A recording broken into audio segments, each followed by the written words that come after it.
And don't stop streaming when you have a break. Only stop streaming right at the end. Assalamu alaikum. Mark Salam.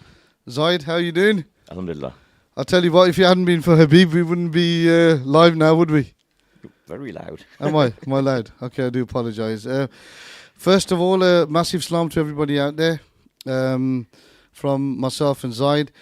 Just before we start, Zaid, if kindly everybody out there listening, I've just had a phone call from Abdul Ghafoor, who would like a special dua for him and his family. And also today is the anniversary of my father passing away. It's been a few years now. So please, if we could all read Surah Al-Fatiha and call Shif Bismillah ar-Rahman ar-Rahim. Alhamdulillah Rabbil Alameen ar-Rahman ar-Rahim Maliki Yawmiddin.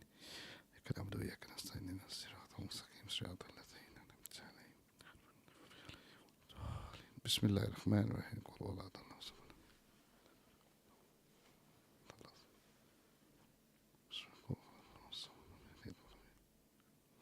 Ya Rahman, Ya Rahim, Ya Allah. Please accept our prayers. And my father passed away, and Abdul Ghafoor's mother's passed away. Give him a wonderful place in Barzakh and a place in Jannah, my Lord and blessed Master of the worlds. Back to the show. Things going. How's it going, Zaid? Alhamdulillah. You had a good week? Yeah, very good week. Wolves weren't playing. So Oh my! It has been a bad. Just Ali.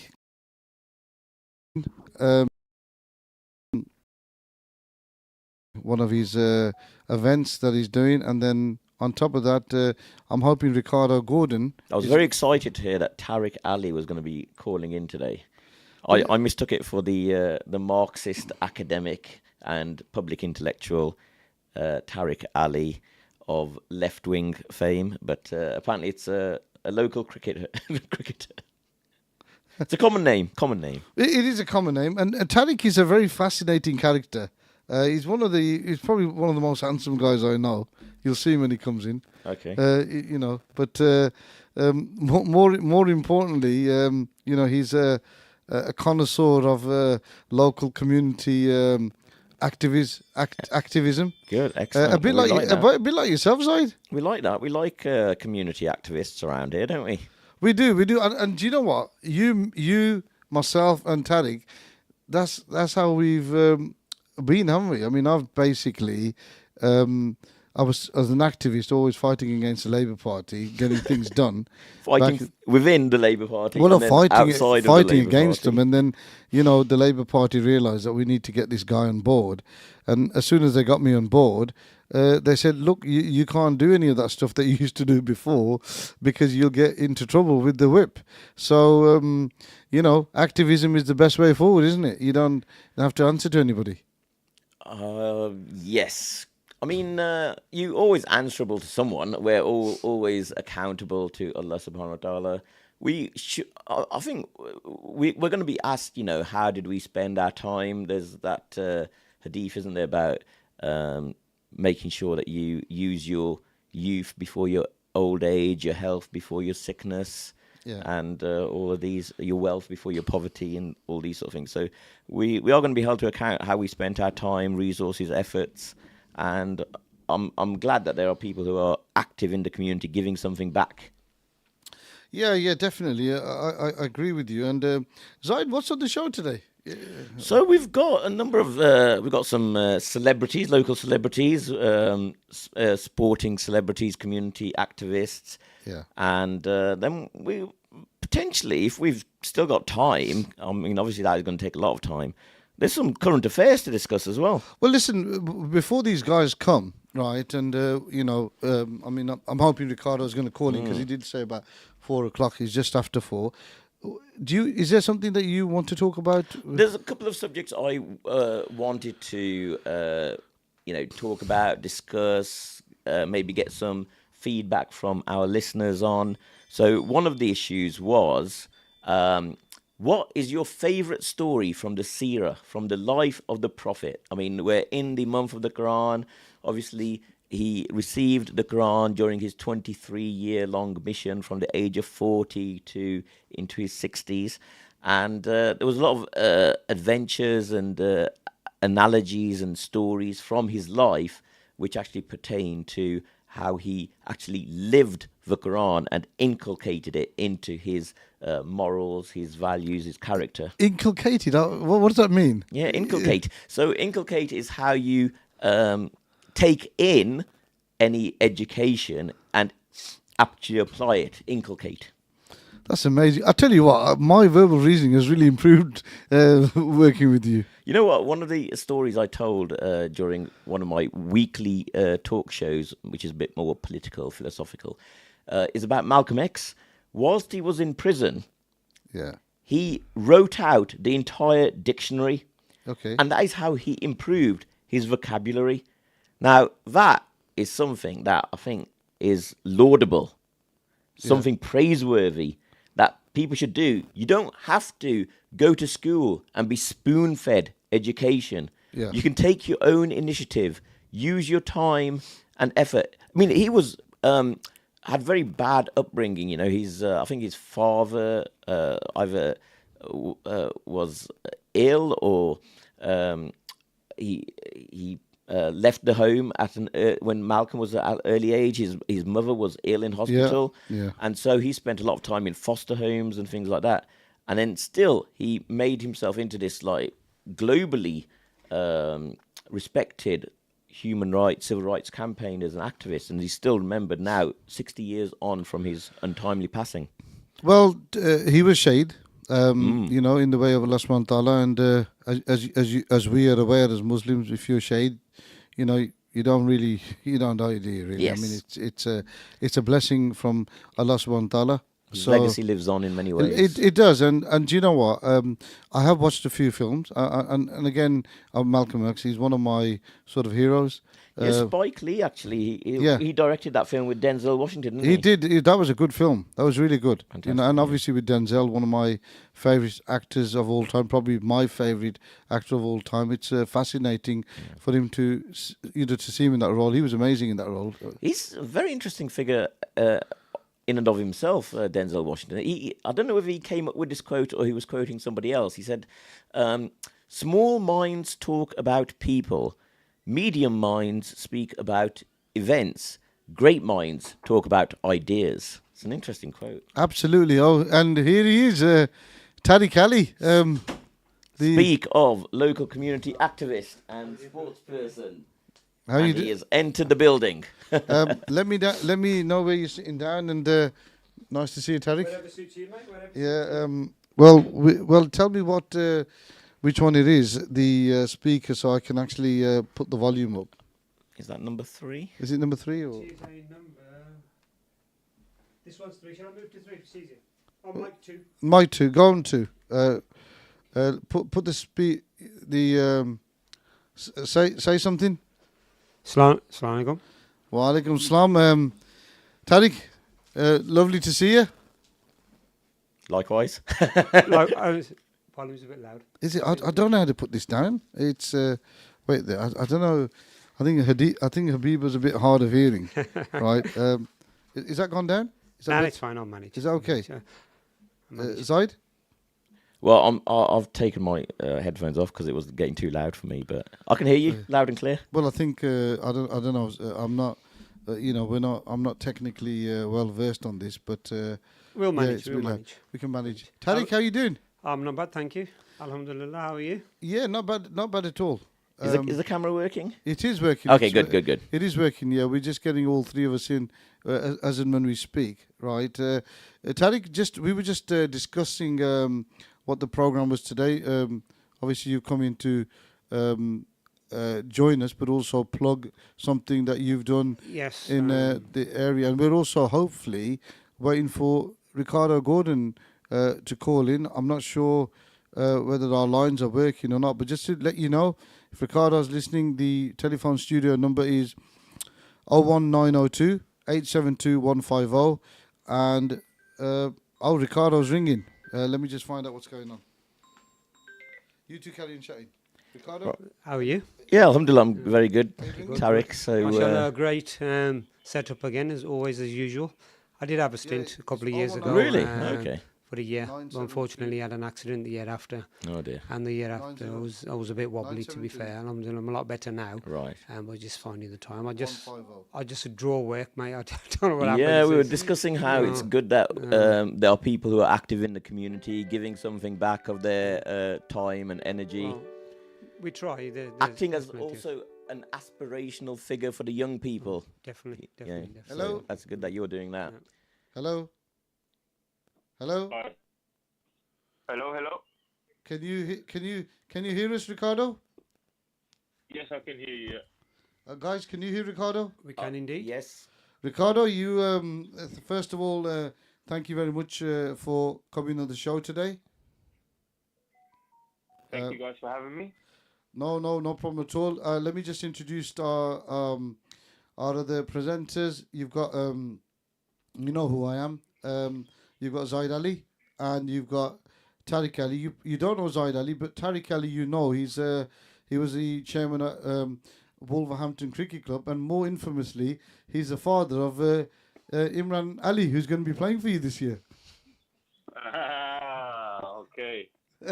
So, So we should be seeing him at some point down at Handsworth Cricket Club. ask him. If I can find a minute or two, unfortunately, I'm still playing myself, so yes. Yeah, We will try. okay, We will okay. try. he's actually not a bad cricketer, so he's still playing and Yeah. you know taking part. But guys, Ricardo's. Let me just do a quick introduction. Ricardo, if I say anything incorrect, please let me know at the end of it.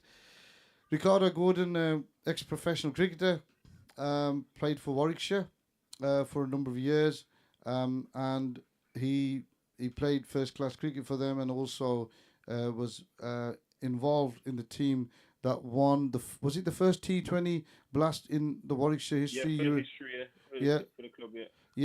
Yeah, and I remember. I'm sure I remember you winning the quarter-final or the semi-final with your wonderful bowling, and Quarters down at Essex, yeah. yeah, I remember. So basically, what it was, one of the reasons why I had you on today is because if you looked at the poster, it was purely to say that professional sport, and the complexities and the mindset of a professional athlete, and what I've noticed over the last say number of months is that you've got to know you a lot better, and I've realised that your mindset is completely different to any of the other coaches that I've seen working out there in the West Midlands. I'm not here to criticise any of the coaches, but it's just I've just seen that you work a little bit differently. You've got two other guys here, including myself, Zaid Ali and Tariq Ali. These guys have got a unique mindset as well, and I just want you to sort of let us know what makes Ricardo Gordon tick, and what is his mindset, and hopefully Zaid Ali, and because Zaid Ali's an activist, he's been fighting for Palestine, and he goes to all kinds of things, and so he's got a mindset, and Tariq Ali, he's got a really strong mindset. He's been at Wolverhampton Cricket Club for the last 25 years. 28 now. 28 years, 28 and Wolverhampton Cricket Club in a upper sort of upper high class area of Wolverhampton, and for him to go in there and break those racial barriers down and stick around for 20 years, and I've been at Wolverhampton and I didn't last even a year. It just shows you that you've got to have a different mindset. So over to you, Ricardo. Mm-hmm. Yeah, so I think, like I came on the show before, we had the conversation around coaching and how do we go about inspiring the next generation of kids. So in leading on to the mindset aspect of it, I think the crucial part of it, my initial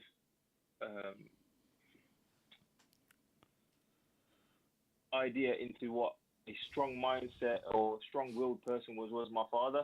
So I grew with my father, so I got to see where determination and ambition can take you. So that's the first thing I would say, having a determination and ambition. So that's one thing I am. I'm highly ambitious.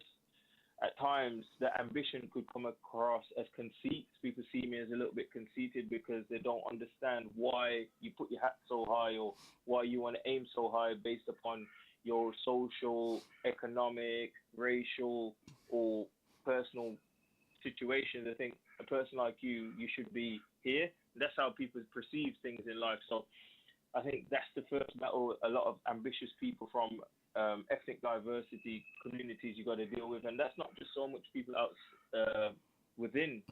outside of your community. That could be your mom, your dad, your brother, your auntie, your uncle, because a lot of them, they don't see it. They don't see life that way, you see, because a lot of us, we sit down and we make excuses and we don't hold accountability for what we are. Granted, there's a few people out there with absolutely diabolical life situations where they were born into, but it gets to a point in life where you become responsible for your own actions.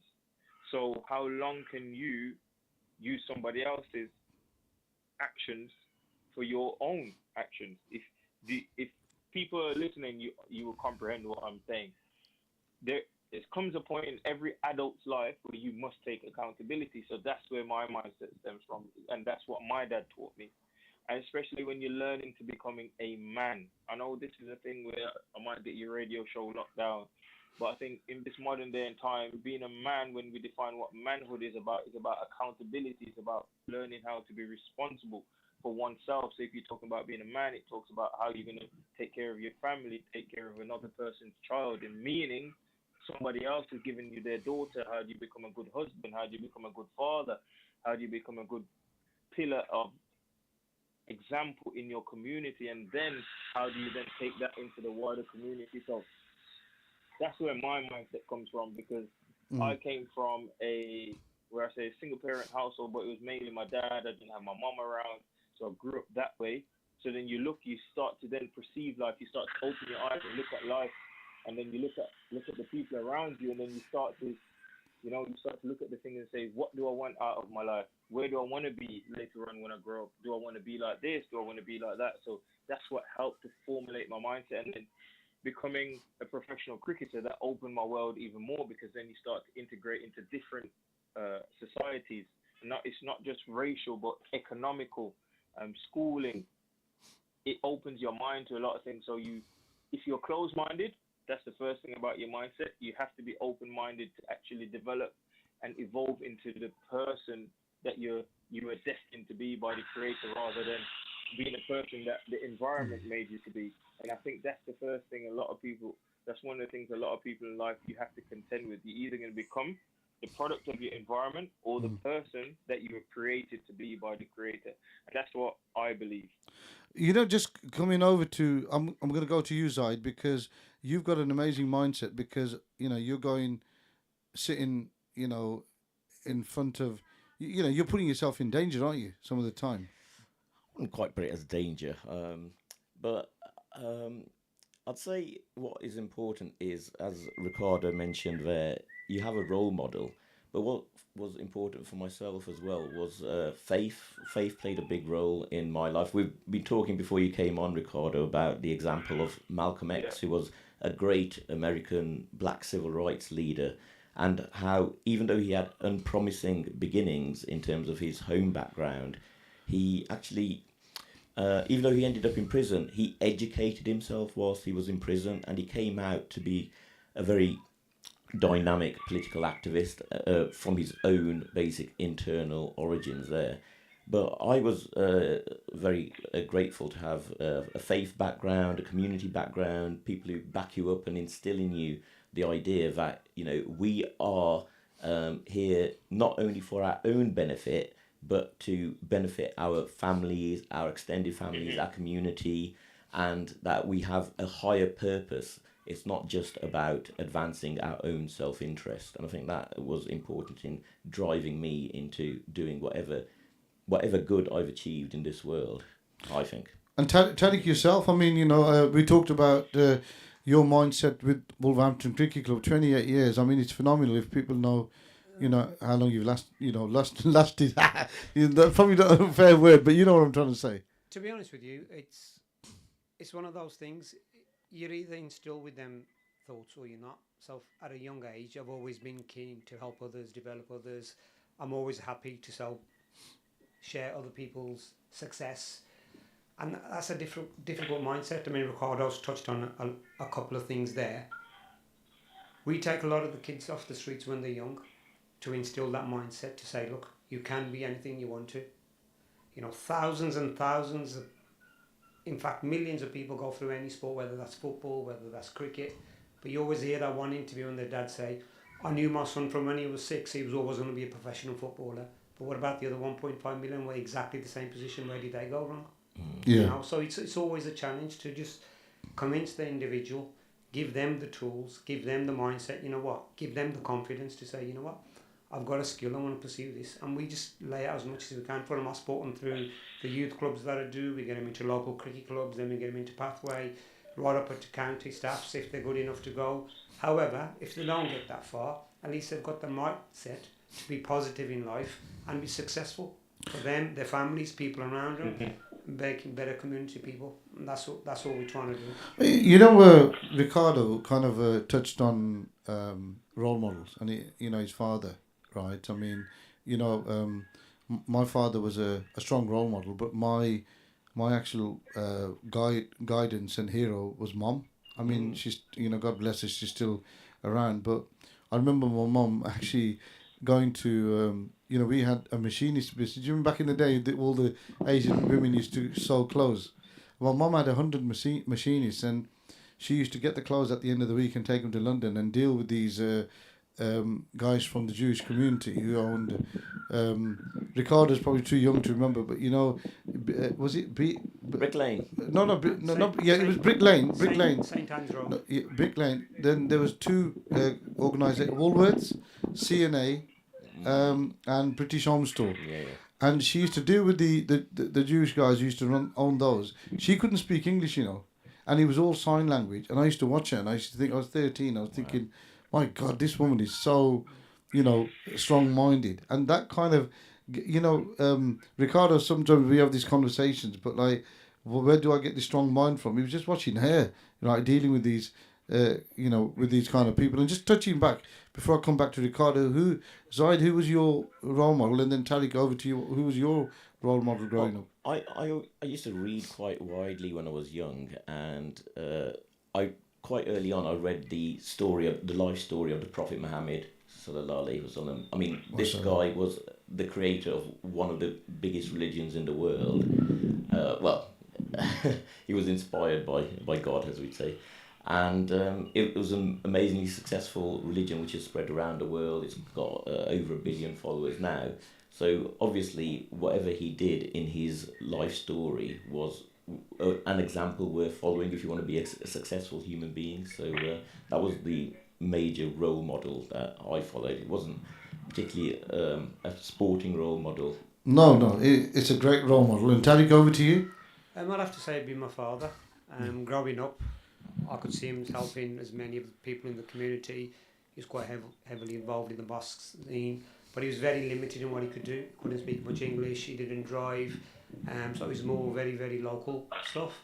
And I used to see so many people he used to help, and I never grew up wanting to be like him, but just I sort of followed that path. And as I grew older and older and got more experience in life, and alhamdulillah was able to be in a better position to support more people.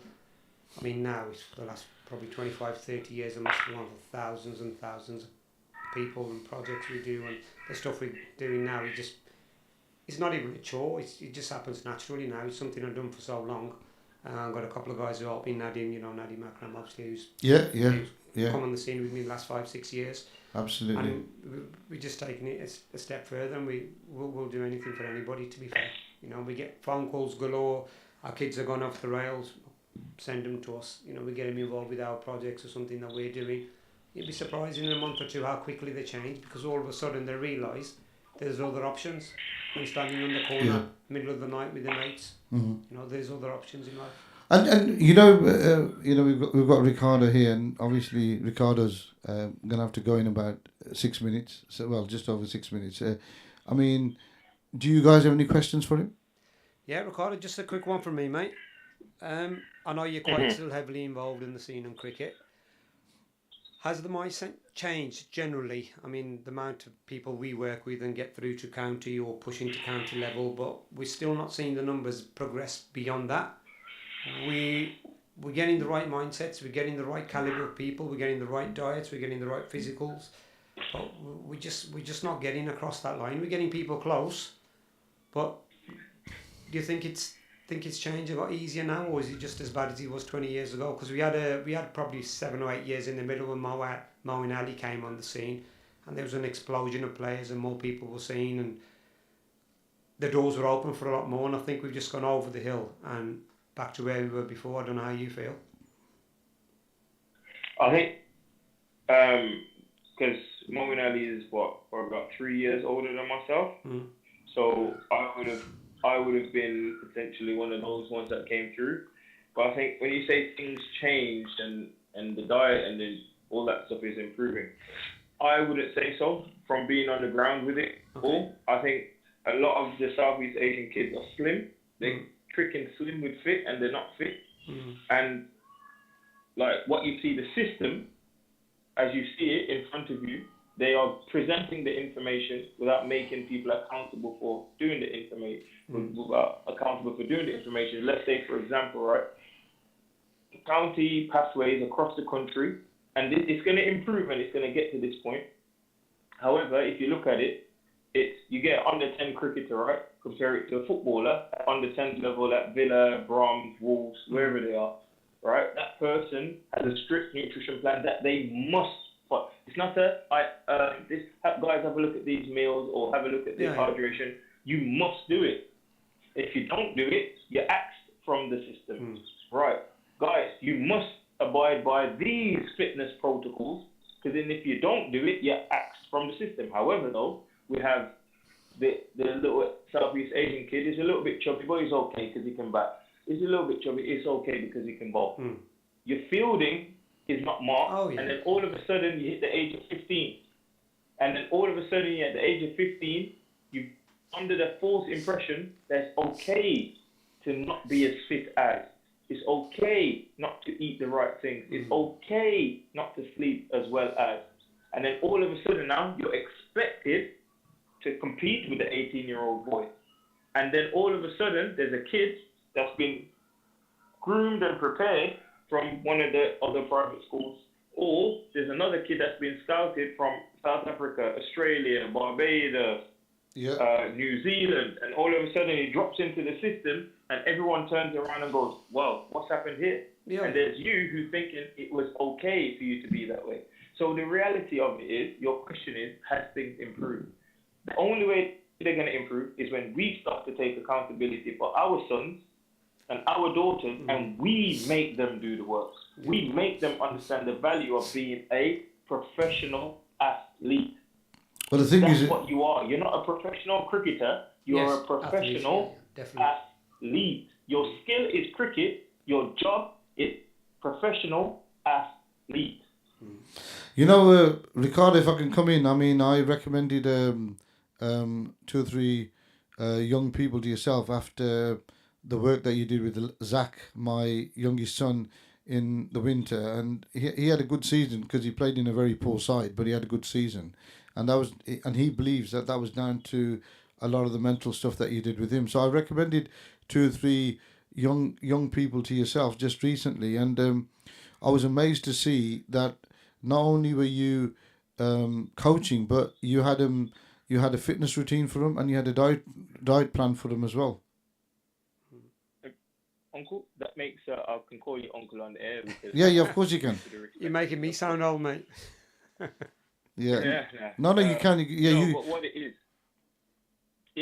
that is the thing. We have to remember that's why our kids fall off. The percentage of Southeast Asian kids, and I say our kids, ethnic minority kids, fall off at that point is because they don't have the discipline to get to the next level, because we haven't encouraged that discipline from a young age. It's hard because you got to think about the human development as well.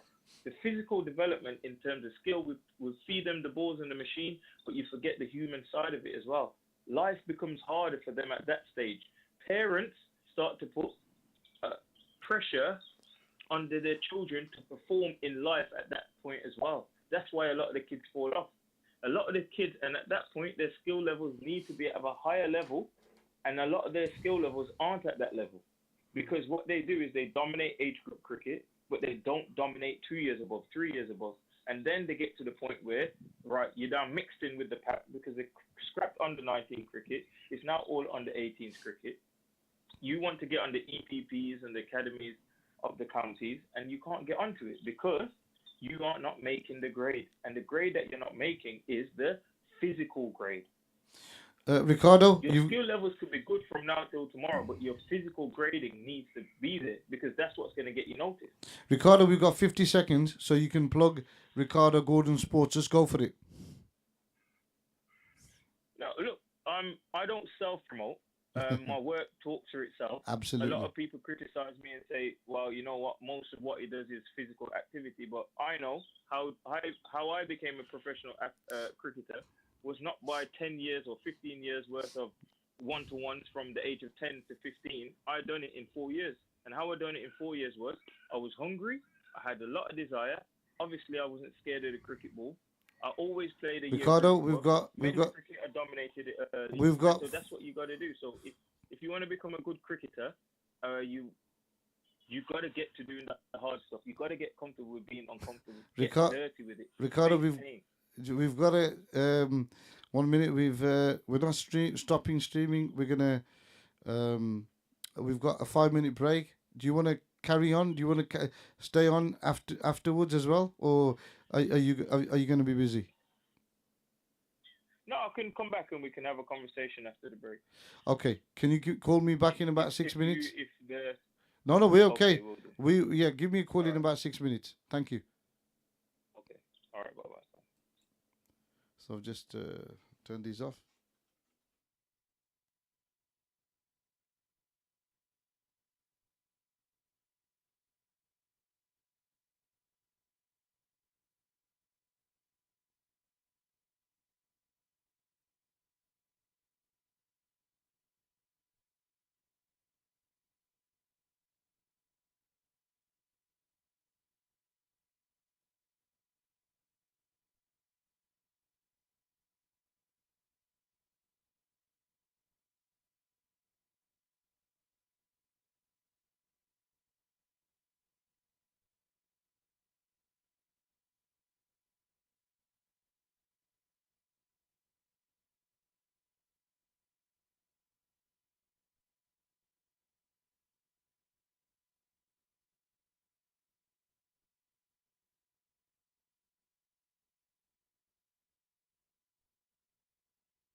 Can you hear? I can. Yeah.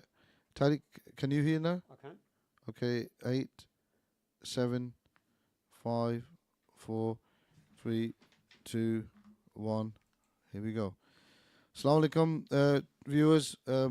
Zsqyared, me, Zaid Ali, well, Zaid Shah, Zaid Ali, and Tariq Ali. Tariq, before Ricardo calls in again, we've got a 20-minute show. Can you?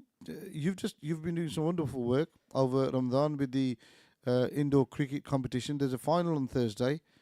Can you just let everybody know what you've been doing, you and Nadeem, and what's happening, and give us the name of the players and whatever? So what happened last year, I did a bit of cricket work for the Wolves Foundation because obviously they're very community focused. It went quite well.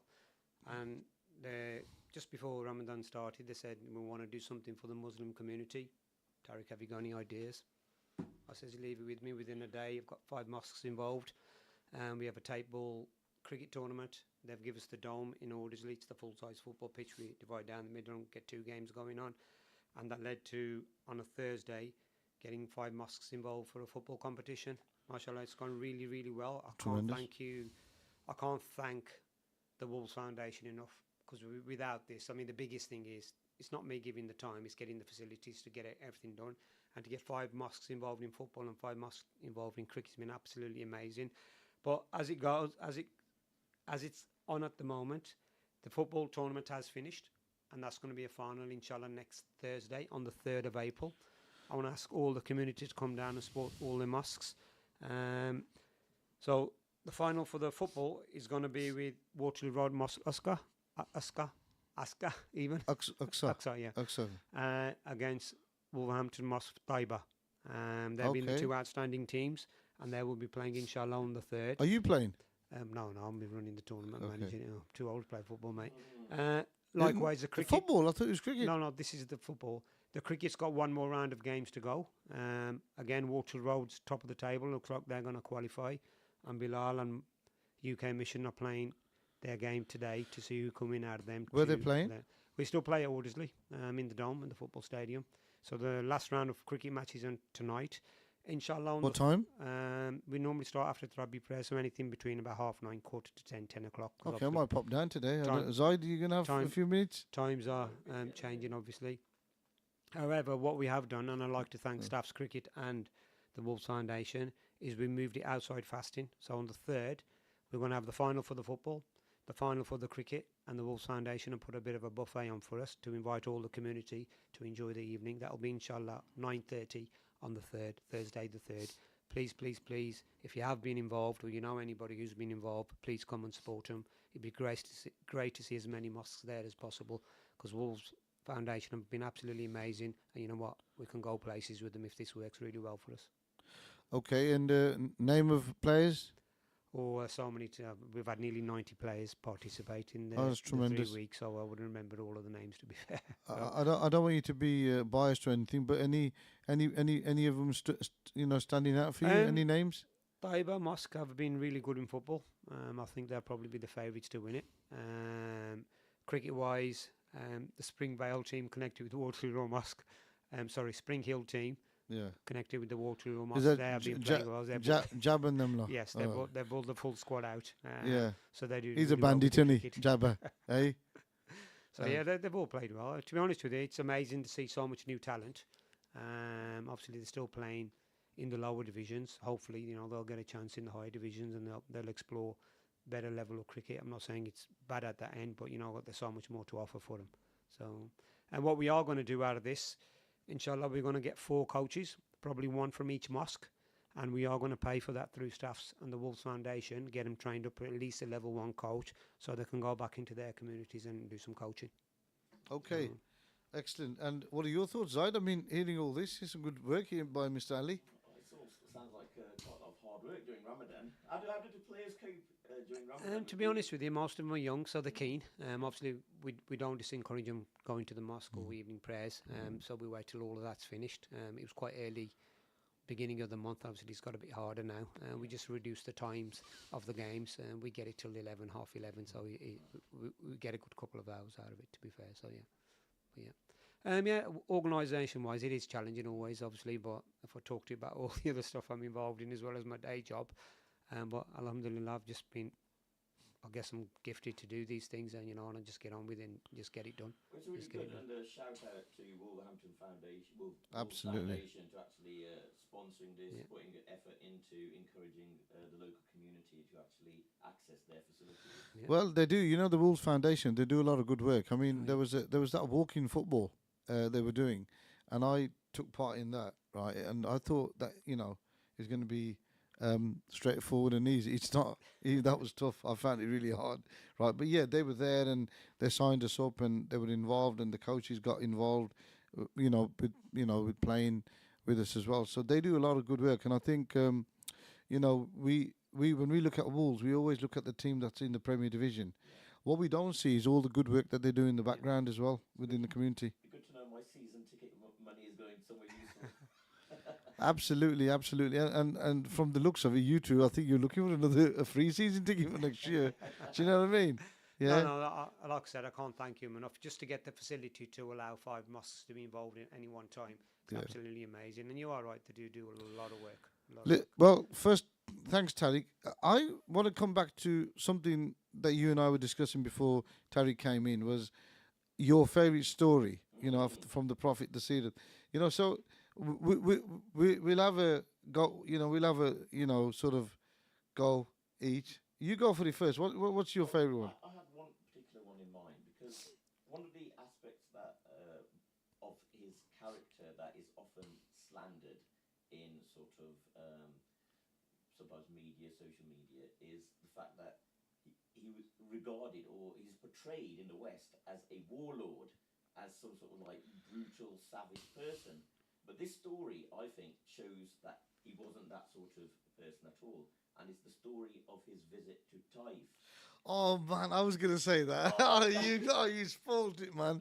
Go on, beautiful. Go for it. I've stolen Zahid's thunder. But okay, if I forget It's summer as well, isn't it, with that story? if I forget any aspect of it, which is important, you can weigh in. But basically, the story is he went to Taif to do basically Dawa, call them to Islam, the people of Taif, and they actually set the young hoodlums, the street children, onto him, and they threw stones at him, and it was to such an extent that he had to flee, and he was like bleeding. And the Prophet, he rested when he got outside of this town, and an angel came to him and said, do you want me to rain stones upon this town and destroy it? And the Prophet, he showed amazing forbearance, patience, and his actual thoughts about, spreading the religion in the long term. And he said, I don't want to, but I want them to actually accept Islam and prosper this region and this town to prosper in the future. And so that's what he prayed for. Rather than vindictiveness and vengeance, he prayed that they would accept Islam eventually. And they did.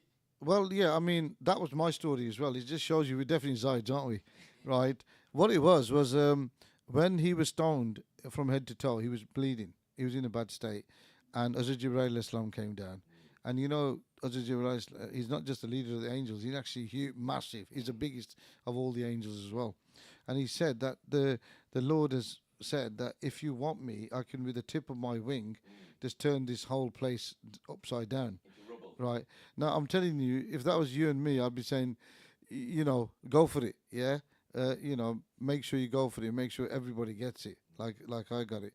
But the best of creations, Prophet, peace be upon him, said, he had sabr, and he said, look, in future, these people will be some of the best Muslims, ever. And that just shows you, what you just said, the warlord thing, and, look at the patience. It shows his character, it shows just so much of the values that he subsequently imbued in the rest of the Sahaba, and made that society such an amazing society that he created, one of the greatest civilizations the world has ever seen. So that is a story that is really one of my favourites, because it overturns the propaganda from those who are opposed to Muslims in this society. Yeah, Tariq, you probably heard, our story, very similar to what we wanted to talk about with regards to Prophet. Any Prophet stories that stick out for you? Honestly, there's a few stories, but I probably won't try and say anything just in case I get it wrong. I'm not a scholar. I'm not expert, and one thing I've noticed, you say certain things, and then somebody picks out something that you haven't clarified correctly or said. It's a bit like the water drinking situation, isn't it, with the Pakistani cricket team? Do you want to talk about that? Was it Pakistan playing New Zealand? Was it? Oh, yeah. To be honest with you, I just don't understand people's professionalism at times. Obviously, it's during Ramadan. Just hatred, isn't it? They're playing. The individual wasn't fasting at the time, but he was playing. He was caught on TV taking a sip of water, and then social media as it is, just absolutely flooded. Well, he shouldn't be doing this, that, the other, and just you can't do for right and you can't do for wrong, can you? That's the problem. Yeah, I think it's like I'm a Liverpool fan, and they got beat very convincingly by Newcastle. There's always one in there. Was it last week? Last week, wasn't it? Yeah. And I'm sure that Mohamed Salah, he's one of these guys who will fast. When he's it would have been fasting. This has brought something to my mind now, because a game of cricket can last all day versus a football match. It's like 90 minutes. So there's different aspects of the fasting coming to bear there, isn't it? Especially with a fast bowler, you're putting a lot of pressure on your body, a lot of stamina is required to actually do that role, and then you do the fielding as well. So you're on call for almost the whole of the match. Yeah, you find the bowlers will struggle more, but when you're up and going and you're in your bowling spell, you don't notice any different, even though you're feeling a little bit wobbly. But as the day goes on, your muscles start getting a bit tighter. Then your second or third spell isn't as good, and then you do start feeling it is a long day. Yeah, but if you look at somebody like Salah, and he's playing for Liverpool and it's Premier Division football, these guys, they're not jogging, they're sprinting, right? Nearly every sort of minute they're sprinting. And I think, what do they do, Zaid? What do they do? Run about 7-8 kilometres a game? 12 kilometres. Now, I'm not being funny, but if I was fasting, I don't think I'd be running 12 kilometres.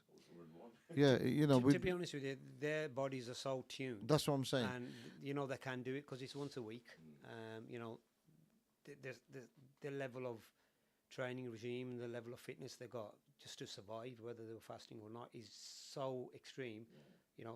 Their bodies will always cope with it. They have these ice baths as well, don't they, to help with muscle recovery. Yeah. Do you do that at your level? Or we don't do it at our level, but I have played a lot of indoor cricket for England, and when we're away, got a lot of games in a span of 10 days, and most coaches get us in ice baths after. And be honest with you, you'd be surprised how it works. So basically, when your muscles get fatigued, you get a lot of acid. Okay. And what you do, you go in there, you just. Is that lactic acid? Lactic acid, yeah. So he burns that lactic acid away, it just recovers quicker. But you get caught up in the moment and you just keep it pushing yourself, and then a week later when you come back after the tour, you're falling apart for a month. But yeah, it is quite common, to use ice baths. Yeah. You used an ice bath, Zaid? I've never gone into an ice bath in my life. I've had the occasional cold shower. When I had exams at university, I used to have a cold shower just to try to wake myself up. To be honest, you should try it. Once you get in and you've been in there for a minute or so, you don't, because your body just freezes over. You just don't feel anything. You can stay in there, but obviously you can't stay in there too long. Is it dangerous? I think there's about 3 minutes. You can't stay in there for more than 3 minutes, because he has an adverse effect. Then he starts being bad for you, really, just for your muscles, really, more than anything else. Okay. So, but you'd have to be really fatigued to do it. I mean, don't just because you've had a tough day at work and you want to go in an ice bath. There's no point. So, yeah. No. I'm just fascinated because I see all these celebrities and these athletes all having ice baths, and I tried it once and I thought I'll never do that again. Yeah, it was. I mean, Tariq's talking about 3 minutes. I think mine was about 2 seconds. Yeah, I just dipped myself in there and I thought, get out of here. This is just absolutely horrendous. I mean, sometimes if my legs are gone, to be fair, and I'll just go in half, I won't go in full, and just ice bath the legs just to get the fatigue off. But yeah, it's amazing. The body is like such an amazing instrument that it can affect it with all these like different mechanisms. Like sometimes if you've got a like back strain, you have a hot bath with Epsom salts, and that really can help. And then to actually aid muscle recovery, they have ice baths. Yeah. So it's just like interesting. Who develops all these and I think what's happening now is we've got a couple of minutes. Are we going to carry on after this, or what's the not yeah. finishing till 5:05? Okay, I think what it is sport generally has developed quite a lot, hasn't it? I mean, there's always something going on. Well, I'll say sports science, yeah. Yeah, sports science. Sport in itself, but sports science is Sports definitely science, developed, definitely. yeah. And I'll give you an example. I was fortunate enough to play a little bit of pro cricket, and at that time, the fast bowlers they'd be running in and bowling at you all day, but now they can only bowl a certain amount, in a week. So it's called a workload, yeah, and the workload is helps towards the the longevity of a career, yeah. Now what it is we've got just over a minute left before we go to the next break. Zaid, what are we going to be talking about after the break? I did ask that we could have we're in Ramadan, so I thought a topic about Ramadan. I mean, obviously we've briefly spoken about fasting, but I wanted to talk about Prince Charles's hat trick during this Ramadan, where he's actually participated in this festival alongside the Muslim community. So They had a big past opening day, Windsor Castle, didn't they, not long ago? he's done several things. So I think we could talk about it more fully after the break. But I think it's fascinating what is going on with our King Charles. Well, I'll tell you what, somebody here's met the Queen and he's got an MBE, hasn't he? Well, it wasn't the Queen, it was Prince William. Oh, Queen, Prince William. The Queen did give it to me, but sadly passed away, yeah. Well, the thing is, We can hear about eh? that. We can hear about that.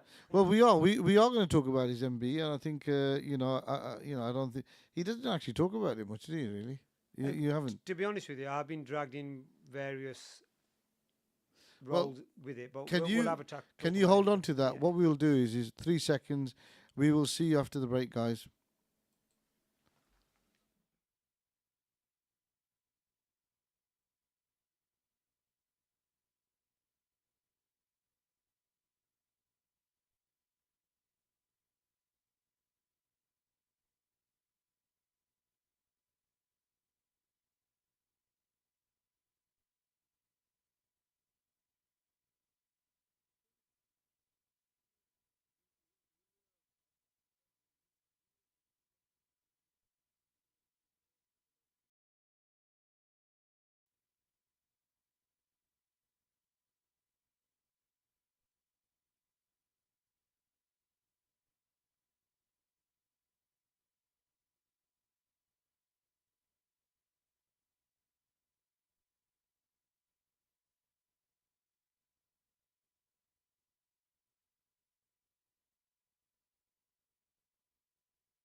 we all did exactly the same mechanically, we'll all be Imran Khans. You do get like these bowlers who have like their Yeah. Guys, like, 5, you've- 4, You've just got to 3, develop whatever they do. 2, 1. Assalamu alaikum, everybody. On the last stretch now, we've just got over 24 minutes.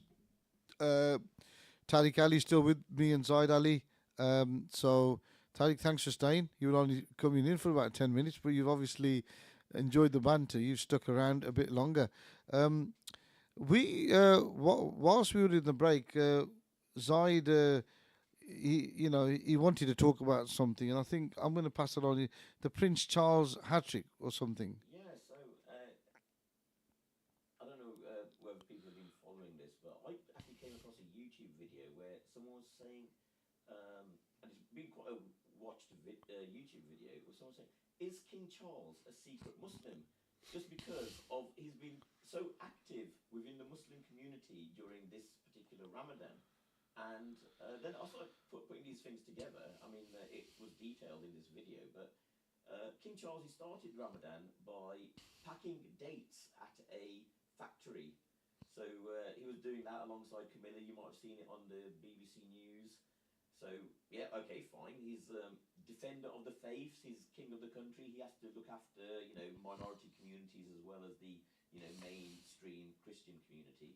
But then he did a big sort of welcome speech at the start of Ramadan, saying to the Muslim community, the month of Ramadan starting, I hope you have a good Ramadan and a successful, peaceful time. And then, when the last 10 days of Ramadan starts, he comes back with another message. So 3 major interventions by the king of the country into this. And people noted that Ramadan coincides this year with the Christian period of fasting, which is called Lent, which is from March 5th to April 17th. And he's not made any statements about Lent. To be honest with you, it's very good PR for them. I don't know if his behind the scene advisors have changed, so it's good that he is engaging. He's also, Windsor Castle, I think 2 weeks ago, had a iftar for the Muslim community from all over the country. I did have the number off the top of my head, but I'm sure there's between 500 and 800 people at least. It was absolutely a good event, so it's good. It's good. It's good, and also one of the things that this video I saw brought up was that in 1990s he did a speech at Oxford University, basically extolling the virtues of Islam and saying, we in Western society, we denigrate Islam and the Prophet, but actually it's brought so much to our civilization, and it's something that isn't appreciated by our education system, our mainstream media. But the king of our country now, he gave that speech at Oxford in the 1990s, and he's doing all this now. Now he's actually king. He can actually take up that role of sort of being a leader, rather than he was always in the shadow of the Queen when she was around. And now he's like really, I think he's developing some of these issues, which I think is really important. Even if he's not a Muslim himself, he's really helping the Muslim community when there's a lot of racism that goes around, people like Tommy Robinson and people like that, trying to actually cause division in our society.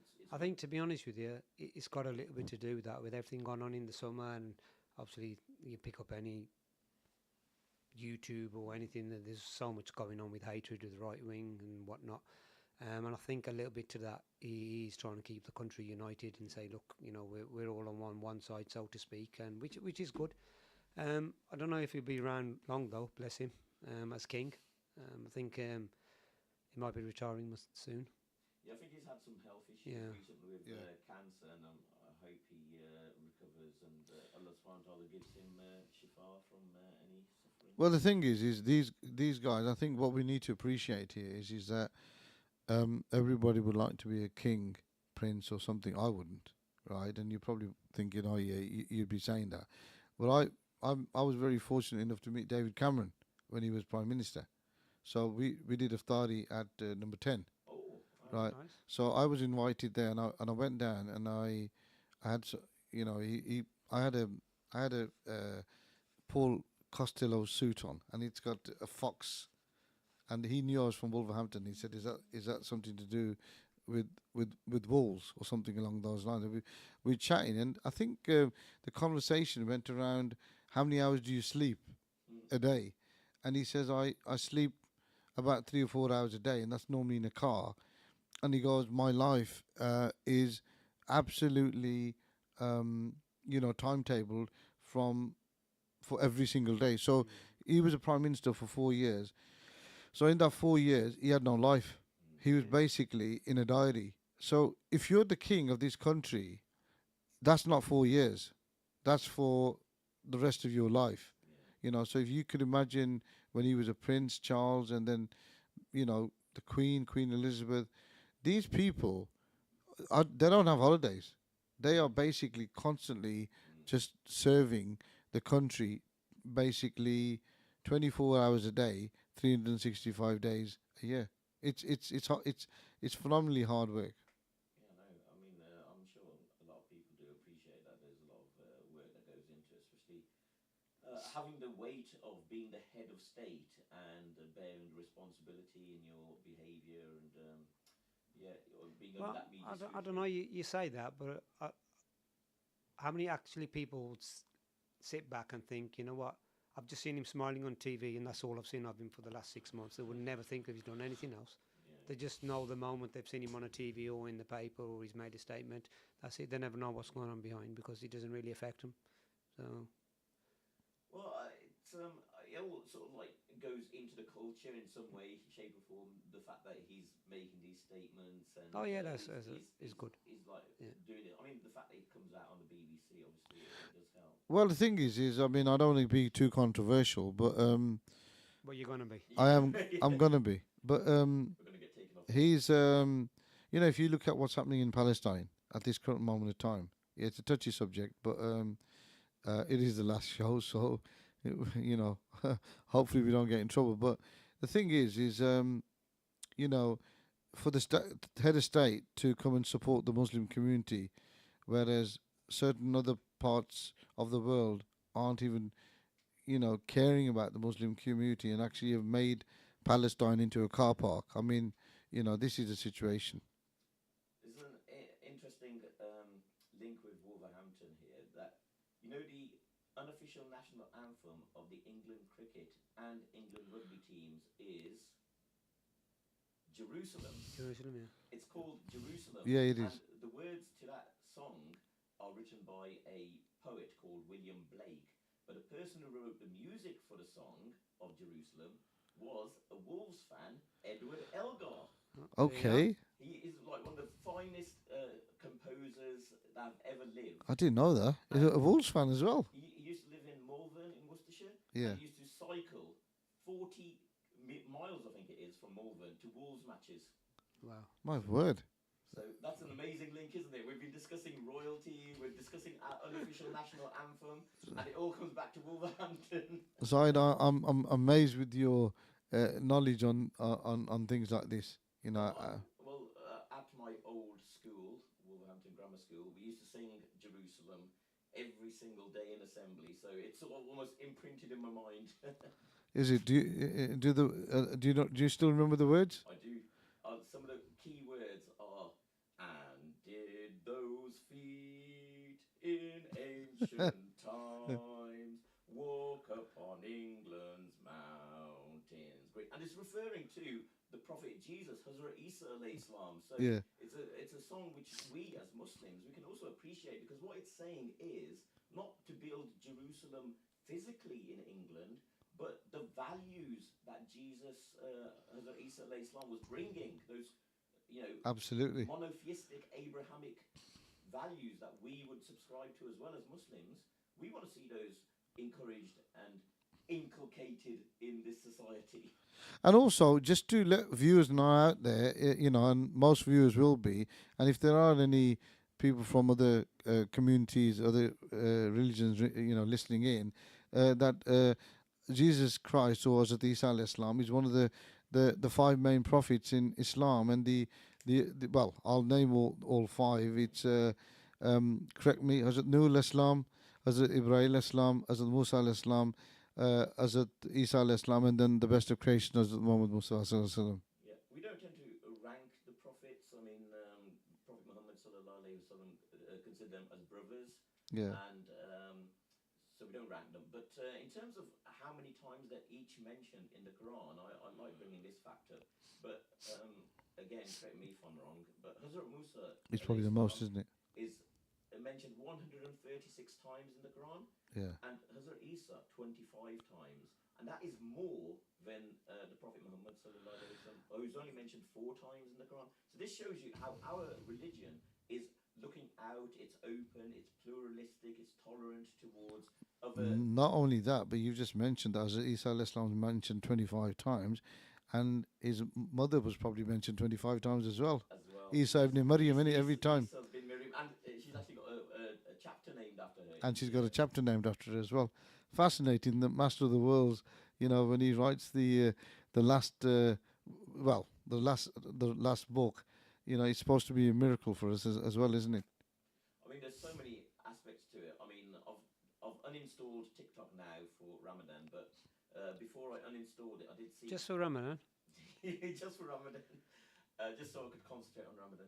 But there was a TikTok video about the miracles of the Quran, just in looking at the number of times, say, the sun is mentioned, the number of times the moon is mentioned, and all these different things. And it's like fascinating the wonders that are held within the Quran. So, like, one of the aspects is that Earth is mentioned 71 times compared with, or the ratio is exactly the ratio of land to the sea, that land and sea are mentioned in the Quran.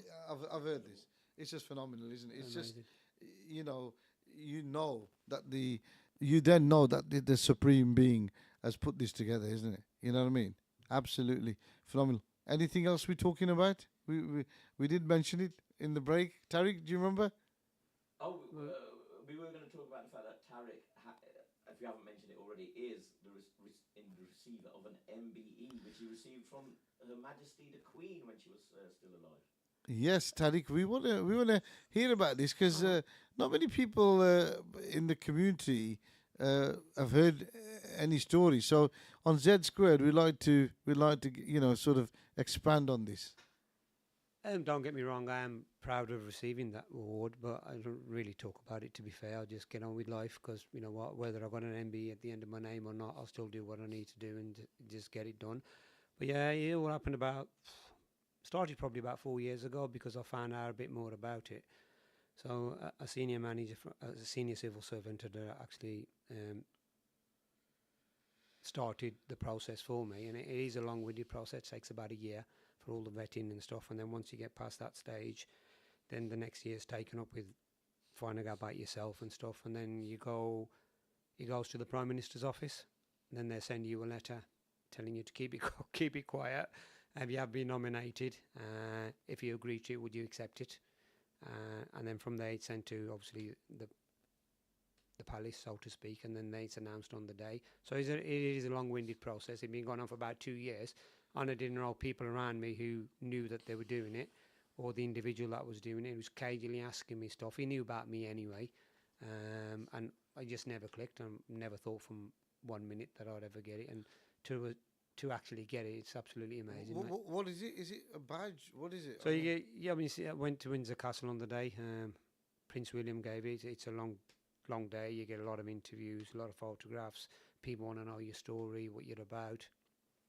Obviously, Windsor Castle being a big posh place, you get up 10-12 minutes with I got it with Prince William. He talks about why you got it and stuff and how proud they are of you, and then you get a pin badge onto your thing. Then you go out, and then the interviewees get you, and then photographs and stuff, and then just milk it for the next few weeks. Oh, so it's actually a badge. It's like a medal. Oh, it's like a medal. Yeah. Okay.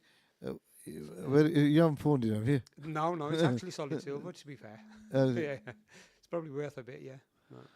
Okay. No, that's fascinating because, not a lot of people are aware that, you do a lot of work in the community and you do work with young people.